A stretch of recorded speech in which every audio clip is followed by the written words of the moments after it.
It's not dark yet, and chapter 8 is very short, so we're going to continue chapter 8, okay? Tom dodged hither and thither through lanes until he was well out of the track of returning scholars and then fell into a moody jog. He crossed a small branch 2 or 3 times because of a prevailing juvenile superstition that to cross water baffled pursuit. Half an hour later, he was disappearing behind the Douglas mansion on the summit of Cardiff Hill, and the schoolhouse was hardly distinguishable away off in the valley behind him. He entered a dense wood, picked his pathless way to the center of it, and sat down on a mossy spot under a spreading oak. There was not even a zephyr stirring. The dead noonday heat had even stilled the songs of the birds.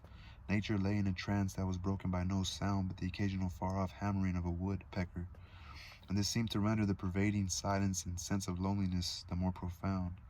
The boy's soul was steeped in melancholy. His feelings were in happy accord with the surroundings. He sat long with his elbows on his knees and his chin in his hands, meditating.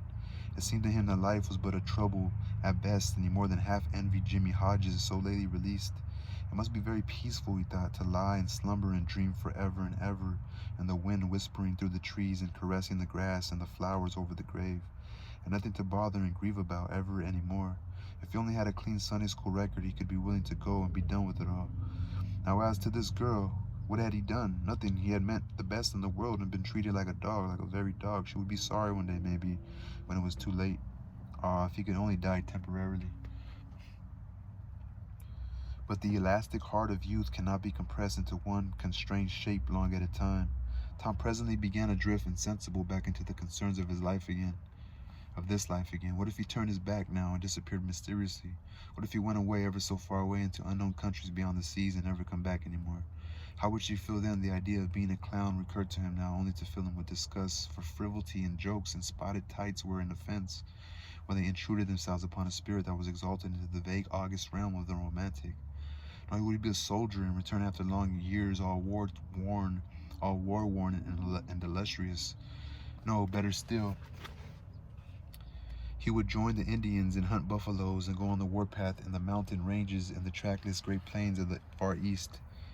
And away in the future come back a great chief, bristling with feathers, hideous with paint, and prance into Sunday school some drowsy summer morning with the blood-curdling war whoop, and sear the eyeballs of all his companions with unappeasable envy. But no, there was something gaudier even than this. He would be a pirate, that was it. Now his future lay plain before him, and glowing with unimaginable splendor. Now his name would fill the world and make people shudder.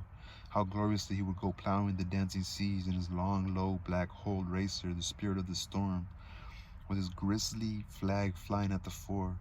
And at the zenith of his fame, how he would suddenly appear at the old village and stalk into church, brown and weather-beaten, in his black velvet doublet and trunks, his great jackboots, his crimson sash, his belt bristling with horse pistols, his crime-rusted cutlass at his side, his slouch hat with waving plumes, his black flag unfurled with the skull and crossbones on it. And here with swelling ecstasy the whisperings is Tom Sawyer, the pirate, the black avenger of the Spanish Main. Yes, it was settled. His career was determined. He would run away from home and enter upon it. He would start the very next morning, therefore he must now begin to get ready. He would collect his resources together. He went to a rotten log near at hand and began to dig under one end of it with his barlow knife. He soon struck wood that sounded hollow. He put his hand there and uttered this incantation impressively. What hasn't come here? Come. What's here? Stay here. Then he scraped away dirt and exposed the pine shingle. He took it up and disclosed a shapely little treasure house whose bottom and sides were of shingles. In it lay a marble. Tom's astonishment was boundless. He scratched his head with a perplexed air and said, "Well, that beats anything." Then he tossed the marble away pettishly and stood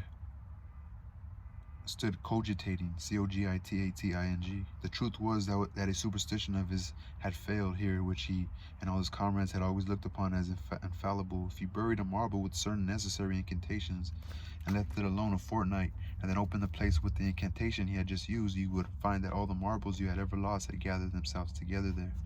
Meantime, no matter how widely they had been separated. But now, this thing had actually and unquestionably failed. Tom's whole structure of faith was shaken to its foundations. He had many a time heard of this thing succeeding, but never of its failing before. It did not occur to him that he had tried it several times before himself, but could never find the hiding place afterwards. He puzzled over the matter some time, and finally decided that some witch had interfered and broken the charm. He thought he would satisfy himself on that point. So he researched around till he found a small sandy spot with a little funnel-shaped depression in it. He laid himself down and put his mouth close to this depression and called, Doodlebug, tell me what I want to know. Doodlebug, tell me what I want to know." The sand began to work, and presently a small black bug appeared for a second and then darted under again in a fright. He doesn't tell, so it was a witch that done it. I just knowed it. He well knew the futility of trying to contend against witches, so he gave up discouraged, but it occurred to him that he might as well have the marble he had just thrown away, and therefore he went and made a patient search for it, but he could not find it. Now he went back to his treasure house and carefully placed himself just as he'd been standing when he tossed the marble away. Then he took another marble from his pocket and tossed it in the same way, saying, "Brother, go find your brother." He watched where it stopped and went there and looked, but it must have fallen short or gone too far, so he tried twice more. The last repetition was successful. The two marbles lay within a foot of each other. Just hear the blast of a toy tin trumpet came faintly down the green aisles of the forest. Tom flung off his jacket and trousers, turned his suspender into a belt, raked away some brush behind the rotten log, disclosing a rude bow, an arrow, a lath, sword, and a tin trumpet, and in a moment had seized these things and bounded away bare-legged. With fluttering shirt, he presently halted under a great elm, blew an answering blast, and then began to tiptoe and look warily out this way and that. He said cautiously to an imaginary company, "Hold my merry men, keep hid till I blow." Now appeared Joe Harper as everly clad and elaborately armed as Tom. Tom called, "Hold, who comes here in Sherwood Forest without my pass? Guy of Gisborne wants no man's pass." "Who art thou that dares to hold such language?" said Tom promptly, for they talked by the book from memory. "Who art thou that darest to hold such a language? I indeed, I am Robin Hood, as thy caitiff carcass soon shall know." "Then art thou indeed that famous outlaw? Rightly gladly will I dispute with thee the passes of the Merrywood. Have at thee."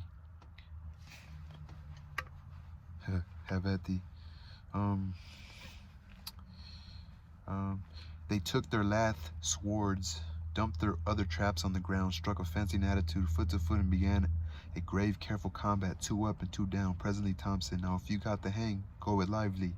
So they went it lively, panting and perspiring with the work. By and by Tom shouted, "Fall, why don't you fall?" "I shan't, why don't you fall yourself? You're getting the worst of it." "Why, that ain't anything, I can't fall, that ain't the way it is in the book. The book says," then with one backhanded stroke he slew poor Guy of Gisborne. "You're to turn around and let me hit you in the back." There was no getting around the authorities, so Joe turned, received the whack, and fell. "Now," said Joe, getting up, "you got to let me kill you, that's fair." "Why, I can't do that, it ain't in the book." "Well, it blamed mean, that's all." "Well, it's blamed mean, that's all." "Or for hitting him." "Well," said Joe, "you can be Friar Tuck or Much the Miller's son and lamb me with a quarter staff, or I'll be the sheriff of Nottingham and you be the Robin Hood a little while and kill me." This was satisfactory, and so these adventures were carried out. Then Tom became Robin Hood again, and was allowed by the treacherous nun to bleed his strength away through his neglected wound. And at last Joe, representing a whole tribe of weeping outlaws, dragged him sadly forth, gave his bow into his feeble hands, and Tom said, "Where this arrow falls, there bury poor Robin Hood under the greenwood tree." Then he shot the arrow and fell back and would have died, but he let on a nettle and sprang up too gaily for a corpse. The boys dressed themselves, hid their accoutrements, and went off grieving that there were no outlaws anymore, and wondering what modern civilization could claim to have done to compensate for their loss. They said they would rather be outlaws a year in Sherwood Forest than president of the United States forever.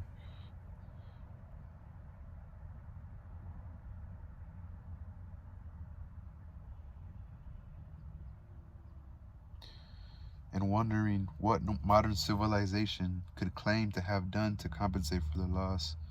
They said they would rather be outlaws a year in Sherwood Forest than president of the United States forever. So they're mad that there's no more outlaws in like America. All right, that was the end of chapter 8.